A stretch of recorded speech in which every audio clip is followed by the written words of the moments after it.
How does this ideology weaken the pillars of European civilization, such as family, nation, cultural heritage? I will speak about the instruments that the woke are using. One is the gender theory, another one is intersectionalism, you know, the theory of intersections.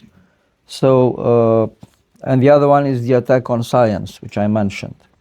Uh, for example, to be a white or straight heterosexual Christian male native in a Western country uh, and means to be at the intersection of several types of guilt.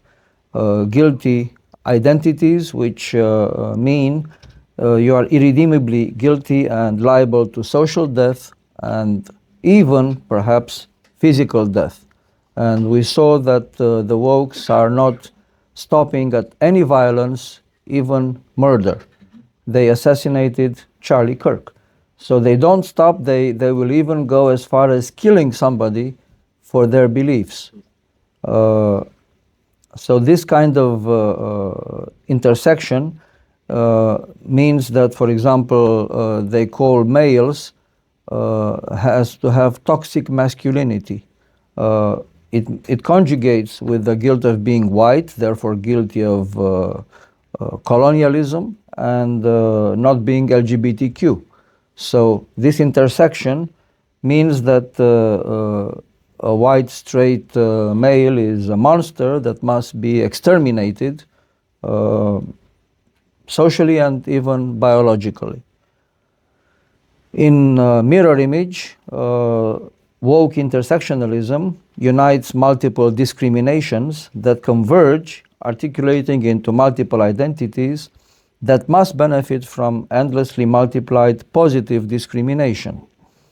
For example, a lesbian woman or a trans or queer woman of black race who is perhaps Islamic and maybe also an illegal immigrant with no education at all, becomes like you said, a victim, an emblematic victim who deserves a priori to receive a scholarship of merit in any big great university, or to be hired for any position in a big company or by the state, by virtue of this vulnerable, privileged status. So intersectionalism means that at the same time, she is benefiting from several types of privileges.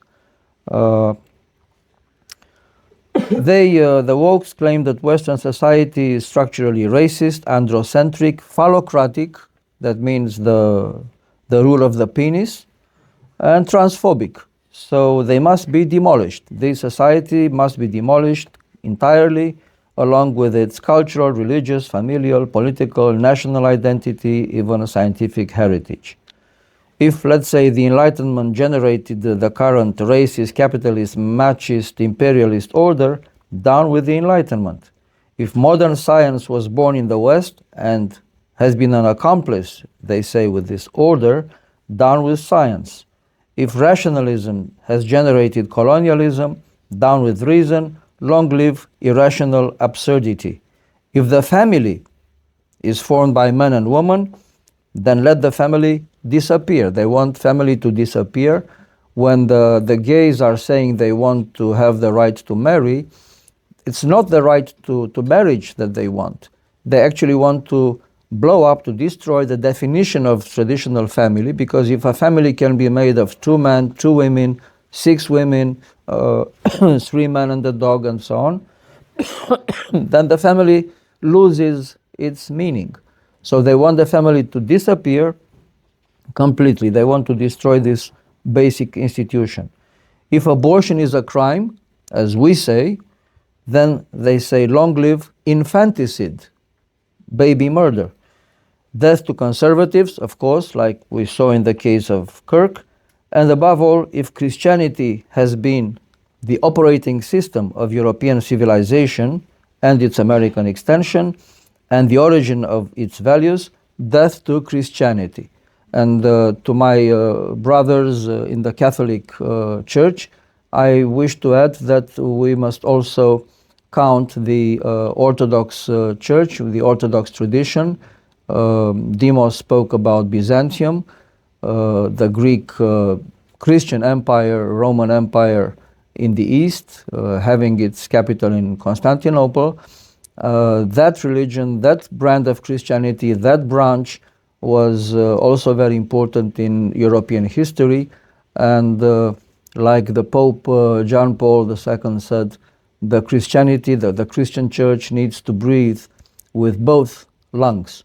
So the Catholic lung and the Orthodox lung, and Christianity is very important as far as Catholic Church goes in the Western Europe.